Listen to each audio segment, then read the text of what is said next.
Eu sou a professora Maria Aparecida, da disciplina de Biologia. Nessa aula, nós iremos dar continuidade ao conteúdo sobre sistema cardiovascular. Esta é uma aula para a turma do segundo médio A e segundo médio B. E nessa aula, nós iremos falar sobre o sistema linfático e sobre o sangue. Para essa aula, vocês irão precisar do livro-texto 3, a partir da página 149. Bom, então nessa aula nós iremos falar sobre o sistema linfático.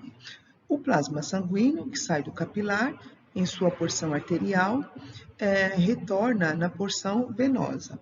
No entanto, uma parte do plasma não é reabsorvida dos capilares e permanece entre os tecidos, que vai formar o líquido intersticial. Os vasos linfáticos, eles têm a função de drenar esse excesso de líquido e devolver para o sangue por uma veia. Também apresentam válvulas para impedir o refluxo dessa linfa. O que pode acontecer? Podem acontecer os edemas. O que são edemas? São inchaços causados pelo acúmulo desse líquido que o sistema linfático não foi capaz de absorver.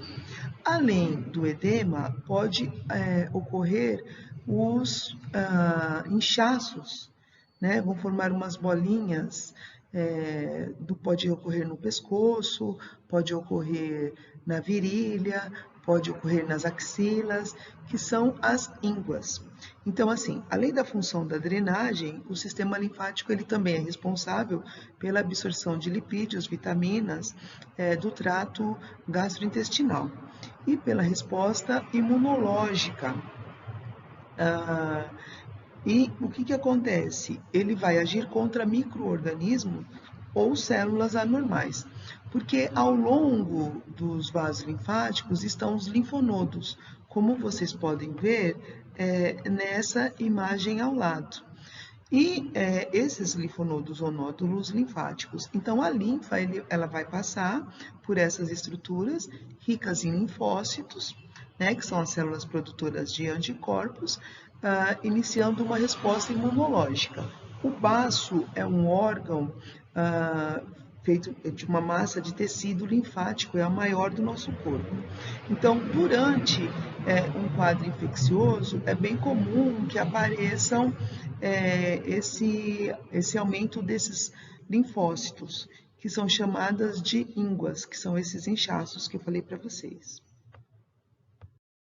Metástases. Então, o que são metástases? É a denominação de uma doença, de uma parte do corpo que parte para outra região do corpo.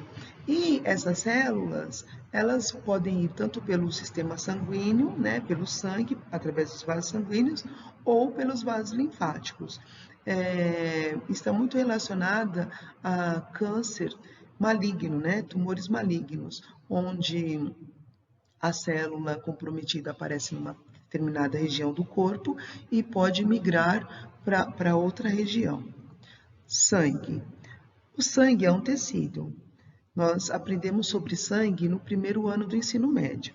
Então, nós sabemos que o sangue é o tecido hematopoético, o sangue faz parte do tecido conjuntivo e ele faz parte do sistema cardiovascular. Ele é formado do plasma, que é a parte líquida, e dos elementos figurados, que são as células que vão compor o sangue. Bom, no plasma existe água, existe proteínas, anticorpos e outros nutrientes, e também excretas.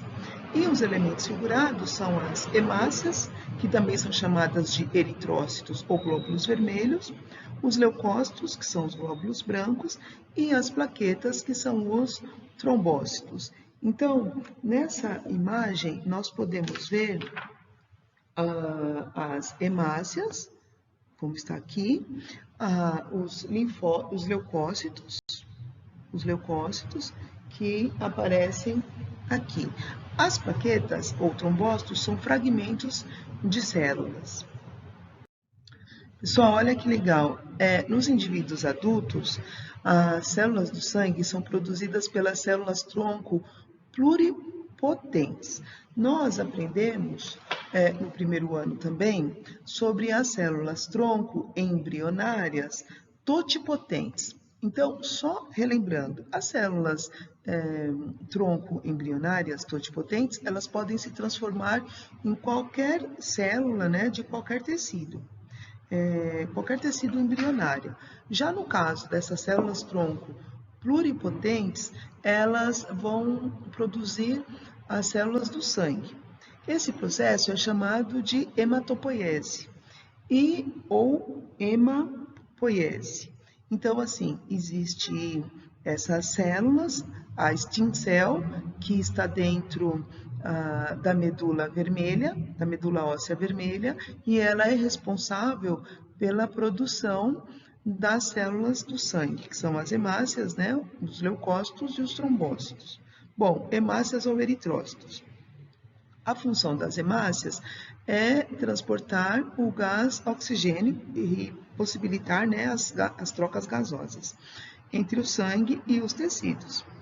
Então, lembrem-se que ocorre a respiração celular em todas as células, porque as células precisam do metabolismo energético para que possam funcionar. Então, as células precisam, durante o processo da respiração celular, da glicose e do oxigênio, que vai resultar, né, dessa equação, dessa reação química, o gás carbônico e a água. Bom, então é o sangue, né, no caso as hemácias, que vão fazer essas trocas gasosas. O oxigênio obtido nos pulmões vai se combinar com a hemoglobina, vai se formar oxihemoglobina e vai ser conduzido até os tecidos, onde ele vai ser liberado. O gás carbônico vai ser recolhido por todo o corpo e vai ser levado aos pulmões, né, dissolvido no plasma, para que seja eliminado. E no caso, esse oxigênio que passa para os pulmões vai pelo sangue, graças à diferença da pressão parcial desse gás, que é maior, né, 105 miligramas de mercúrio, e menor no sangue, 40 miligramas, ocorrendo o oposto no gás carbônico, que passa do sangue de 45 miligramas e dos pulmões 40 miligramas. Todo gás passa do local de pressão parcial maior para de menor. Então, as hemácias jovens no interior da medula óssea são chamadas de eritoblastos e são células nucleadas. O seu núcleo comanda a síntese da hemoglobina. A hemoglobina é uma proteína do sangue vermelha, que vai dar a cor ao sangue. E quando amadurecem, esses eritoblastos, eles perdem o núcleo e outras organelas e permanecem cheios de hemoglobina, passando a ser chamados de eritrócitos ou hemácias, os quais vão ser lançados no sangue. Bom, em média, o homem apresenta 5,5 milhões de hemácias por microlitros de sangue. E uma gota aproximadamente tem lá 50 microlitros de sangue. Bom, enquanto uma mulher apresenta aproximadamente 4,8 milhões. Esse número ele é mantido praticamente constante durante a fase adulta e o tempo da vida das hemácias é aproximadamente de 90 a 120 dias e depois elas vão ser destruídas no baço e no fígado. A produção das hemácias varia conforme alguns fatores, como a pressão atmosférica. Então, em maiores altitudes, a produção dessas hemácias vai ser bem maior. Anemia. Anemia é a diminuição da quantidade normal de hemoglobina ou hemácias no sangue. Então, a OMS, a Organização Mundial da Saúde, estima que quase 1/3 da população mundial seja anêmica. Os principais sintomas da anemia é cansaço, queda da pressão arterial, fraqueza, falta de memória, tontura e taquicardia, que é os batimentos cardíacos acelerados. Alguns tipos de anemia são hereditárias, como a anemia falciforme e a talassemia. Já outros são adquiridos por falta de nutrientes, por exemplo. E a anemia por falta de ferro, que é a mais comum, que é a anemia ferropriva, ocorre nas populações mais carentes, né, que é pela falta de ferro. Policitemia induzida é um tipo de doping. Um dos maiores problemas do esporte moderno é o enorme número de atletas pegos nos exames antidoping, nas mais diversas categorias. Uma das formas do doping é a policitemia induzida, que consiste em utilizar um hormônio sintético que simula a eritropoetina, que é um hormônio naturalmente produzido pelo nosso organismo e aumenta a produção das hemácias no sangue. Pessoal, existem pessoas que têm esse problema de uma maneira natural, sem que seja induzida. Com esse recurso, os indivíduos melhoram a sua oxigenação muscular e o seu desempenho atlético. Como o corpo produz o mesmo hormônio, naturalmente fica difícil diferenciá-los. O aumento do número das hemácias não traz só vantagens, mas o perigo de aumentar a viscosidade do sangue, elevando no caso, a resistência do fluxo sanguíneo, forçando o coração a aumentar a pressão arterial e o risco do AVC. Portanto, não se deve utilizar esse recurso porque as pessoas correm um risco de saúde, né? Bom, transporte de gases. Como vimos, a principal função do sangue e praticamente das hemácias é o transporte dos gases respiratórios. Então, tem aí o oxigênio, que o oxigênio com hemoglobina vai formar a oxihemoglobina, e o transporte também do gás carbônico, que forma a carbohemoglobina. Bom, apenas uma pequena parte no caso do gás carbônico, é transportado pela hemoglobina. O restante é transportado por íons de bicarbonato. Bom, o gás carbônico produzido pelas células nos tecidos se difunde para as hemácias, onde reage com a água. Essa reação é catalisada por uma enzima chamada de anidrase carbônica e forma o ácido carbônico, que se dissocia em hidrogênio e íons de bicarbonato. A maior parte dos íons bicarbonato se difundem no interior das hemácias para o plasma sanguíneo. Quando chega aos pulmões, o mecanismo todo se inverte. Isso é, os íons de bicarbonato voltam para o interior das hemácias e reagem com o hidrogênio formando o ácido carbônico, produzindo água e gás carbônico, que é o que vai ser eliminado no ar expirado. Bom, monóxido de carbono é um gás incolor, inodoro, insípido, não irritante, porém ele é asfixiante, porque ele toma o lugar do gás oxigênio e a pessoa não consegue respirar, porque ele é perfeitamente ele se combina perfeitamente com a hemoglobina também. Então, ele é asfixiante. Leucócitos ou glóbulos brancos. Os leucócitos, do grego leucos, branco, e quito célula, ou glóbulos brancos, são células de defesa do organismo com os órgãos nos quais essas células são formadas, multiplicadas e amadurecidas. Formam um sistema imunológico.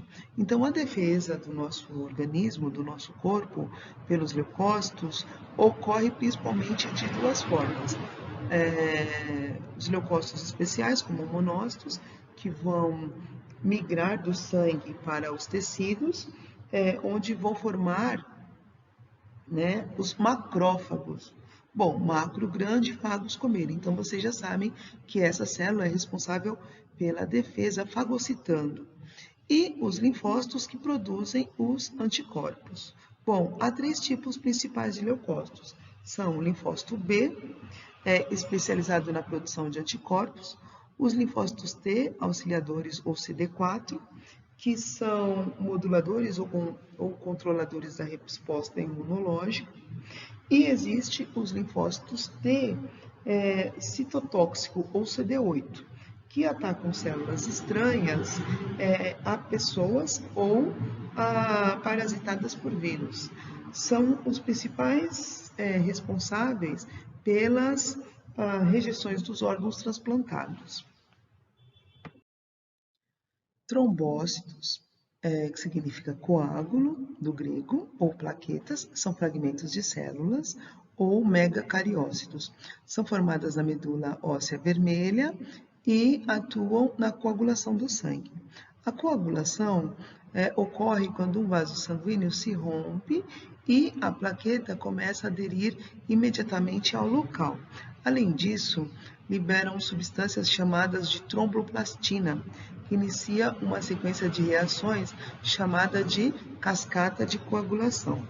A tromboplastina, na presença do cálcio, acelera a transformação da prototrombina em trombina, que por sua vez estimula a conversão de fibrinogênio, outra proteína sanguínea, em fibrina, que forma uma rede sobre o ferimento, impedindo que o sangue continue a sair. Então, essas hemácias ficam retidas e vão formar o coágulo. Nós chamamos esse processo também de fatores de coagulação. Bom, colesterol. Embora o colesterol seja tratado apenas como vilão, a sua importância para os animais não pode ser desprezada. Então, a membrana plasmática das células dos animais é mais resistente que as de outras células pela presença do colesterol. Ele também é utilizado na produção de hormônios sexuais, na síntese da vitamina D, na produção da bile do fígado e, contudo, a ingestão excessiva dessa substância acarreta em problemas de saúde. Então, o LDL, que é o colesterol que se acumula nas paredes dos vasos sanguíneos, leva à formação de placas de ateroscleroma e a consequente obstrução do fluxo de sangue, causando infartos, AVCs, entre outros. Além do LDL, há o HDL, que é considerado como bom colesterol. E aí o que acontece? Esse bom colesterol, ele recolhe esse colesterol circulante e leva para o fígado, onde ele pode ser metabolizado e transformado em bile. Bom, pessoal, então, o sistema cardiovascular nós dividimos em 3 vídeos. O primeiro vídeo nós já vimos, nós já aprendemos sobre os outros tipos de coração e outros tipos de circulação. E nesses 2 últimos vídeos que nós estamos vendo agora, um fala sobre o coração, sobre a anatomia e fisiologia do coração, e esse último vídeo que eu estou colocando para vocês fala sobre o sangue e a linfa. Eu vou deixar alguns exercícios para vocês fazerem, a página 265, exercício 1 e 2, e as tarefas mínimas da aula 25, o exercício 18, 20 ao 22. Pessoal, muito obrigada e até a próxima aula.